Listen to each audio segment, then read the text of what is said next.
Au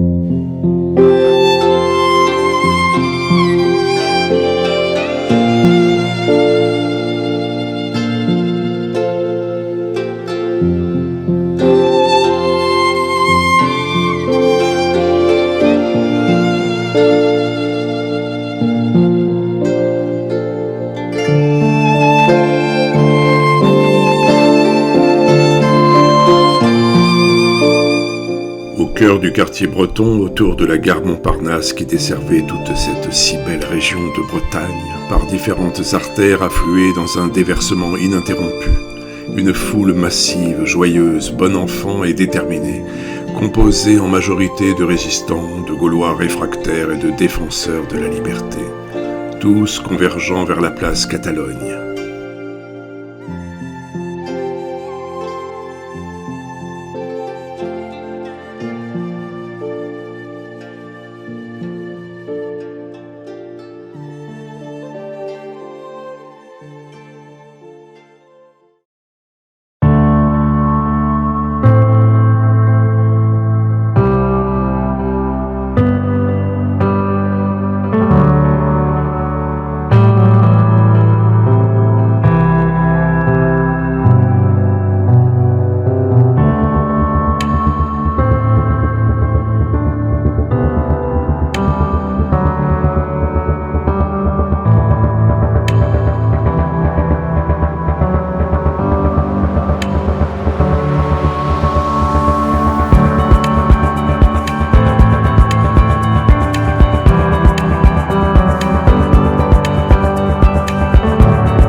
Dans un ballet harmonieux se croisait une figure emblématique de l'approche éthique, Fabrizio Divisio, et une figure emblématique de l'approche politique, Florian Philippot.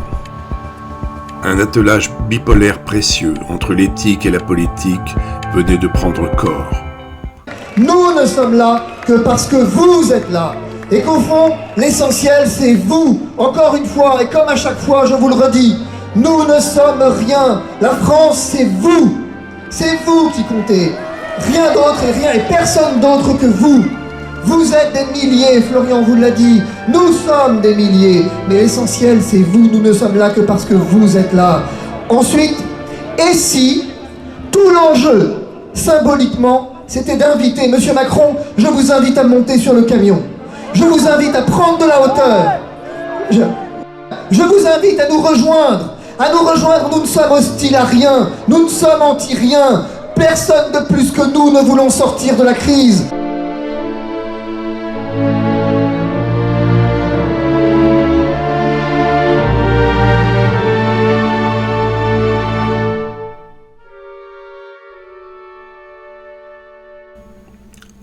Désormais, en cas de dérapage, le pôle éthique pourrait rappeler à l'ordre le pôle politique.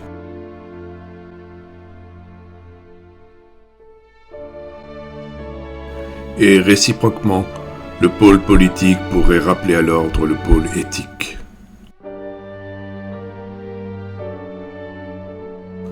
Comme dans un dipôle magnétique où chaque pôle exerce un rôle d'attraction sur l'autre pôle, tout en assurant la cohésion et la force du système atomique ainsi constitué.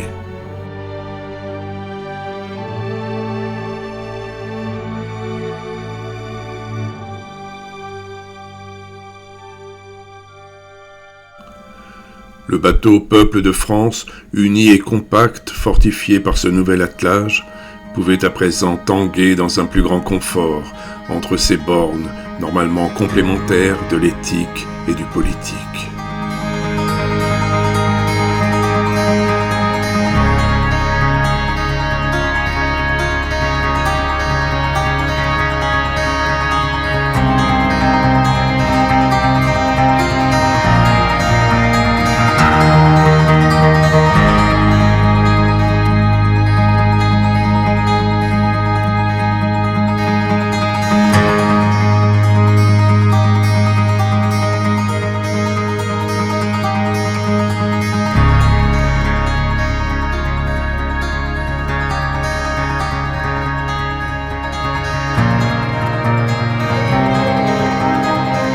Émouvant il était de voir ce peuple agressé, osciller entre la crainte de l'avenir et la stimulation du présent.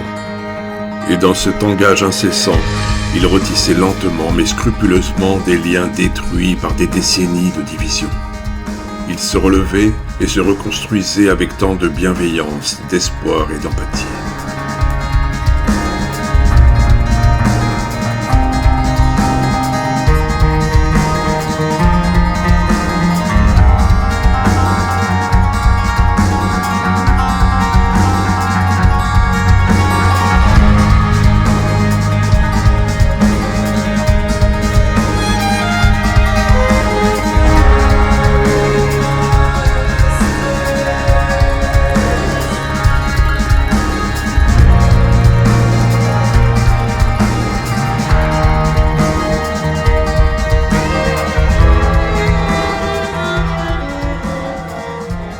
Quelle belle force que ce peuple paré d'une énergie indomptable, qui avançait dans le calme et la détermination, magnétisé par cette cause, par cette valeur suprême de liberté, cette valeur si essentielle dont il était impossible de priver le peuple de France, lui qui l'avait parfois démontré en séparant les têtes des corps. Faudra-t-il répéter l'histoire et réitérer ce genre de séparation ?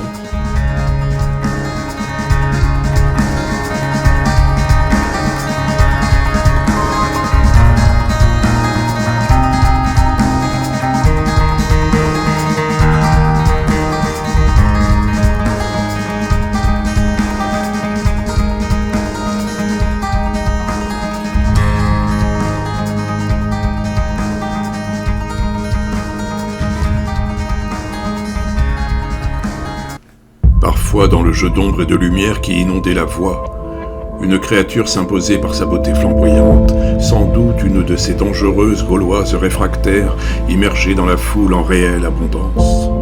Comme une luciole qui venait chercher la lumière subitement dans un instant magique qui ne dure que quelques secondes et qu'il faut bien saisir.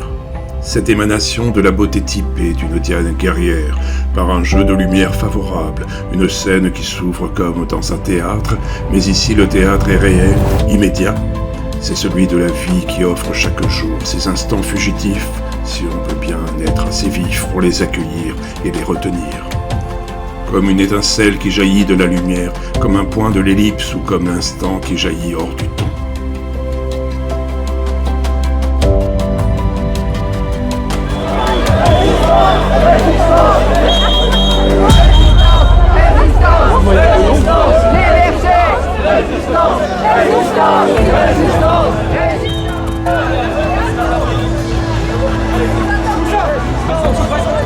Les puissances corruptrices tomberont par la force d'une France qui renouera avec sa gloire éternelle sous les yeux d'un monde ébahi qui voit le peuple de France fou en train de se lever.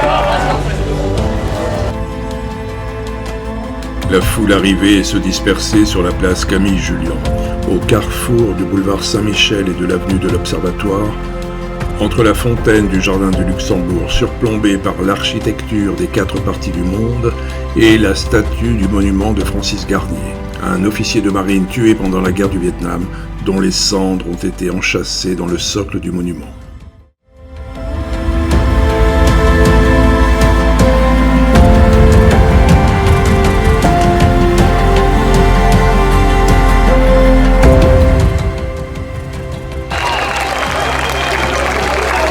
Poursuivons notre œuvre, amplifions ce que nous faisons, cette œuvre de renaissance. Chaque jour, éveillons de nouveaux résistants.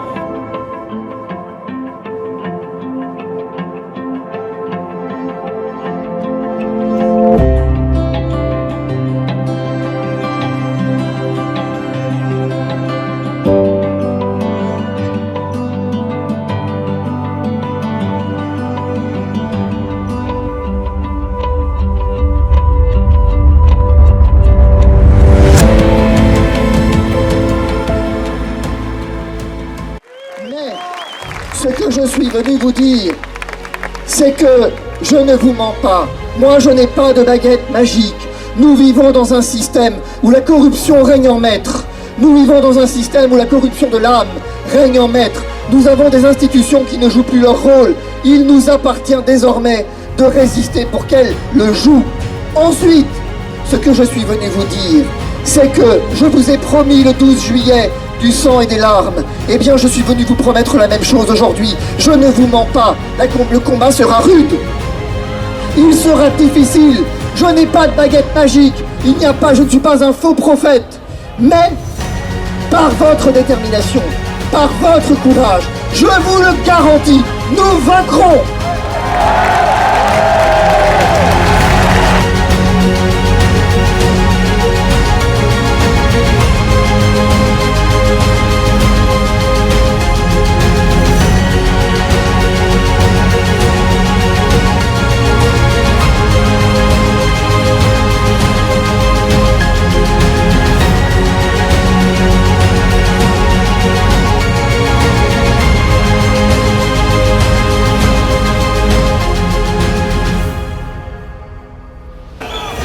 Notre liberté est un absolu.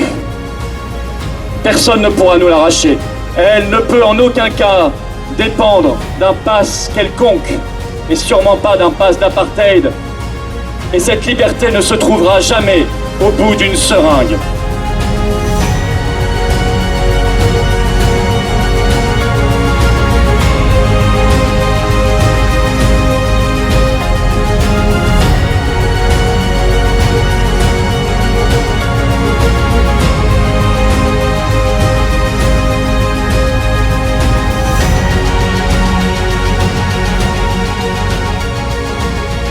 Un cœur vaillant, rien d'impossible. Vous connaissez cette phrase de Jacques Coeur.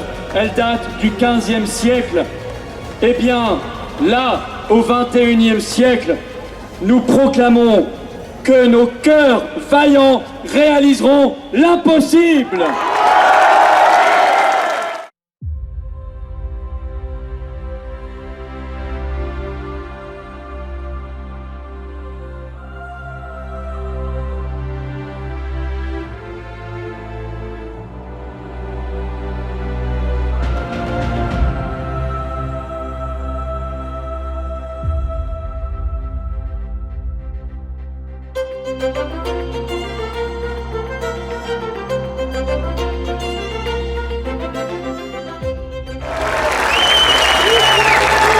Les tyrans seront déçus, les corrompus seront jugés, la peur tombera d'un coup et le peuple de France gagnera. Vive la vie, vive la liberté, vive la résistance et vive la France!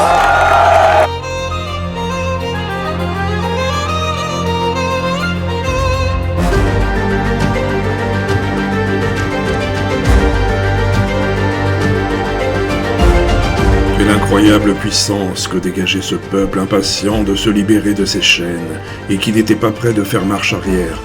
Un peuple plongé malgré lui dans cette page dramatique de l'histoire, écrite par des tyrans sans scrupules, qui ne lui accorderaient aucun répit. Le peuple était solidaire sur ce bateau de résistance, partagé entre la joie de se retrouver et l'inquiétude de ne pas savoir le cap pris, ni la destination finale, mais rassuré par la force de l'unité.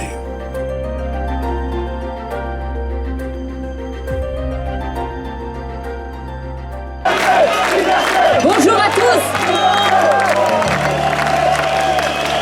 Alors, au nom du collectif des soignants unis d'Île-de-France, nous lançons un appel. Premier appel en public. Cet appel est pour tous les soignants. Nous demandons à tous les soignants de s'unir contre l'obligation vaccinale et le pass sanitaire.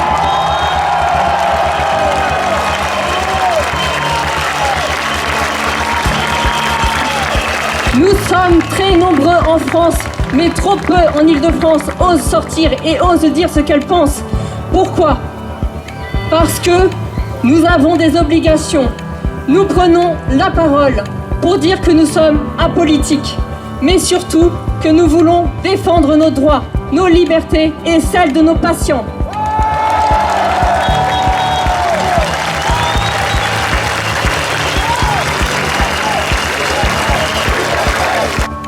Je souhaite qu'aujourd'hui, ensemble, sous ce soleil radieux, nous fassions une proclamation d'unité. Ce système infernal cherche à nous diviser. Il cherche à casser le moral des Français. Il cherche à désespérer le peuple de France. Nous avons l'honneur. Nous avons cet honneur qu'ils n'ont plus et qu'ils ont bafoué et qu'ils ont piétiné. Nous avons cette force d'âme qu'ils n'ont pas parce que leur âme est pourrie. Liberté! Liberté! Liberté!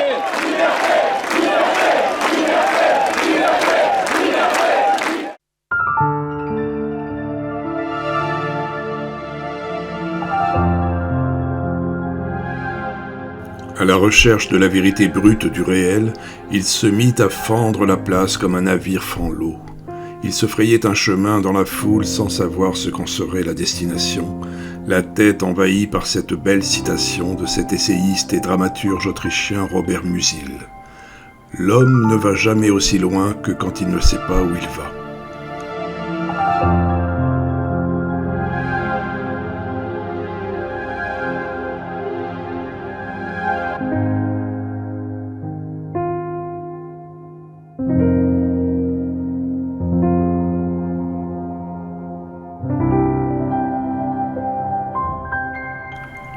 En était-il de même pour les peuples ? Les peuples n'allaient-ils eux aussi jamais aussi loin que lorsqu'ils ne savaient pas où ils allaient ?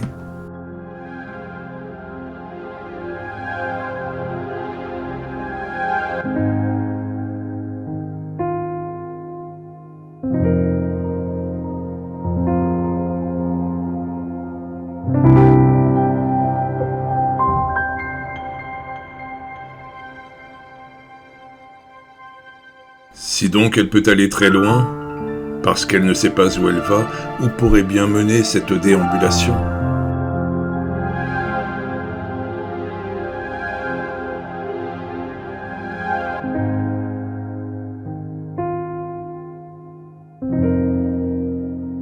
Il avançait vers le monument surplombé par cette sculpture qui n'avait cessé de l'interpeller pendant toute la manifestation.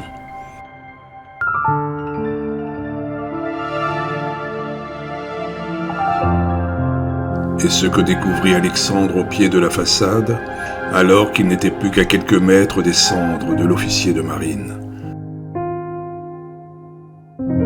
Ce prénom féminin qui n'était pas moins que la figure de la mythologie grecque, celle qui avait prédit la chute de Troie et n'avait pas été écoutée.